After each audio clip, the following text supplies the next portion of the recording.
Welcome to the Welsh Woodman Workshop, and in tonight's project we're going to be tackling this monster piece of elm in the background. This will be my first time turning elm, as it's quite rare to come across where I live due to most of the trees being knocked out by the Dutch elm disease. But a friend of mine has a farm, had an elm tree come down a good few years ago, and he's given me a few logs to have a play with. So we're going to have a go at turning a large bowl out of this piece.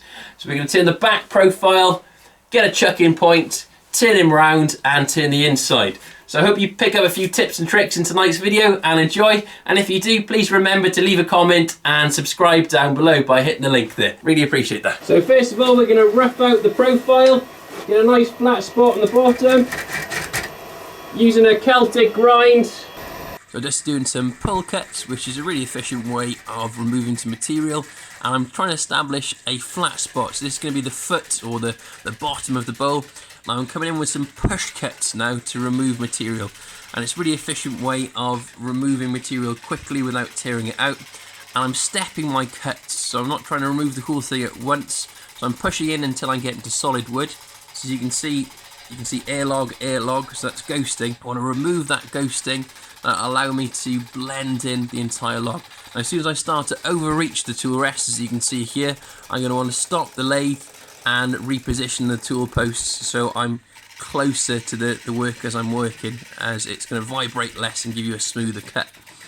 So I'm just blending in the shape now of the back side of the bowl and just playing around with it really until I'm happy with the shape, and it'll allow me to start establishing the foot itself. And you can see I'm blending in the foot now with the rest of the bowl, doing some light pull cuts, again working downhill as the fibres are supported. So I've just measured my jaw size. I'm going to be using those dividers, trading point down to mark onto the wood, so I've got an accurate size. So we're going to be cutting in now to the depth of the jaws with a parting tool, and in this case it's 15mm into the bottom. And I'm going to want to match the angle of the parting tool, so I've got this dovetail scraper, which is ideal because it matches my jaws perfectly. So I know I've got a nice accurate hold onto my piece, and that allows me to use a smaller mortise then. So here's the back profile all sorted, and you can see these beautiful black lines coming through. And that's something called spaulting. So it's essentially a fungus growing through the wood that's going to rot this wood back down into eventually soil if it wasn't saved. And you can see these whiter areas. That's like spongy wood, so it's just about caught this at the right time.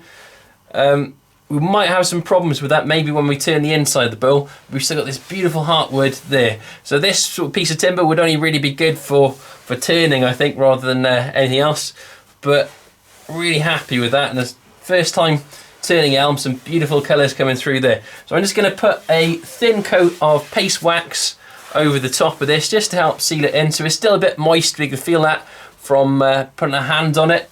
It's quite damp. I can use a moisture meter on there, and I know when it's ready to finish turn then using my moisture meter. So just applied a thick coat of wax on this, and the spaulted parts are soaking this up like a sponge, the paste wax. So it's quite interesting.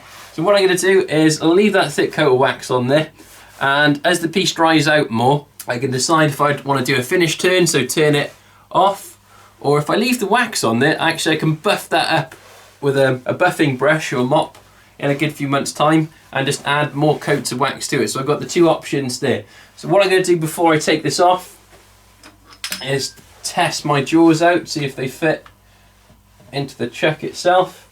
Seems to be a nice fit, and as soon as those are expanded then that should be a tight fit also. So I'm going to take this off now, we'll flip him round and do the easy bit in turning the inside. Now I'm going to want to take a depth measurement to make sure I'm not going through my centre. So I've just flipped it around, put it onto the chuck, and I'm facing off the top now. So I want a nice flat surface to work with. So I've got the tool handle nice and low, close to my body, to give me lots of support with this facing off, and the flute of my gouge is completely closed. And we can see at the moment we're still getting some ghosting through as we're cutting, so I'm just establishing the rim. So I'm cutting towards the back of the bowl to give me a little bit of a curve to allow the form of the bowl to be a bit more pleasing. I've got an open flute as I'm doing this. It's going to give me more control.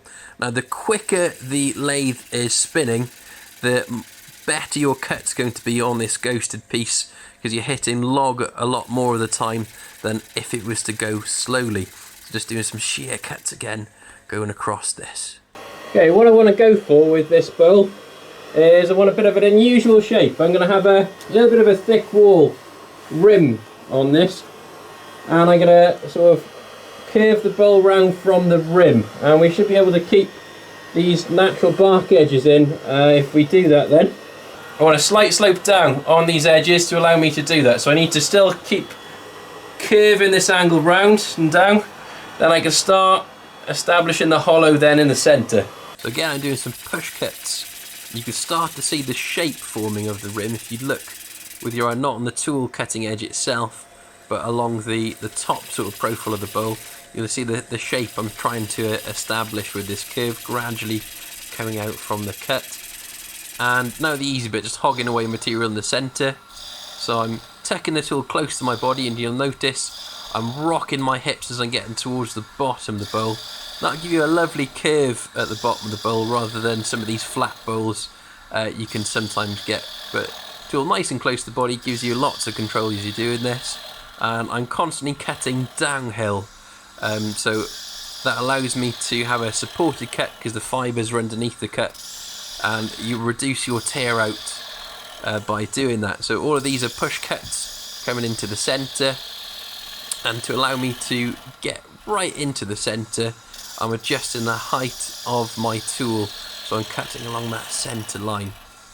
So I just want to keep on going with this over and over and over again, and I want to try and make each cut the best cut I possibly can, because it's going to help me train myself to get that finishing cut perfect by the time I come around to doing it. So as I'm getting towards the bottom, I can lift up the tool handle slightly, drop down, and then that allows me to get a flat bottom without any sort of nipples or inverted sort of dips. So keep pushing down, raise the tool slightly, drop down, and we get a nice flat bottom. And just a wider angle so you can see that. So see how my hips are slowly rocking to one side as I'm advancing the tool, and we should be getting these long thin shavings if our tool's nice and sharp. If you're not, it's a sign you probably need to sharpen your tool. I'm angling, using the tool like a lever, angling it towards the centre. Ideally you want to try and follow that cut all in one cut down to the bottom. You can split the cut into two, so do the wall and then the bottom as two parts of a cut, and some people find that easier as they're turning bowls, especially deep bowls like this one. You'll just also notice I've adjusted the tool rest in towards the centre of the bowl, so I'm not overhanging the tool over the tool rest much. So I'm just doing my final sort of finishing cuts now. So I've sharpened my tool one more time, and that's going to allow me to get a cleaner cut. And I'm going to follow that profile all the way down into the bottom, making sure I haven't got any ridges or bumps, and I get a nice smooth curve. Okay, well happy with that. Lovely curve, going past the centre point as well. Can't feel any ridges in there, that's good. So I'm going to do a little bit more work on this sort of side profile. If I bring the camera over, you can probably see a bit better. I want to do maybe a little sort of dip in there slightly, just to allow that curve to flow better. So I'm just going to put that in, then we can get around to sanding, adding a finish, and we'll do a close-up at the end. So here's the completed piece. Found that elm is quite a tough wood to work with, especially a spaulted piece, but I'm bringing nice and close for the camera so you can see.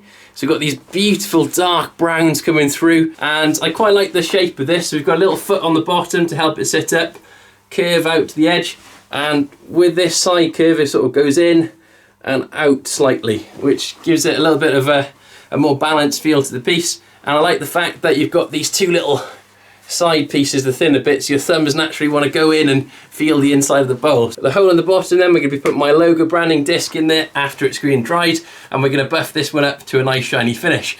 Thank you so much for watching, really appreciate your support. If you have enjoyed tonight's video, please consider supporting me and subscribing to my channel by hitting the link below, and if you've got any questions, please comment below and I'll be more than happy to try and answer them for you.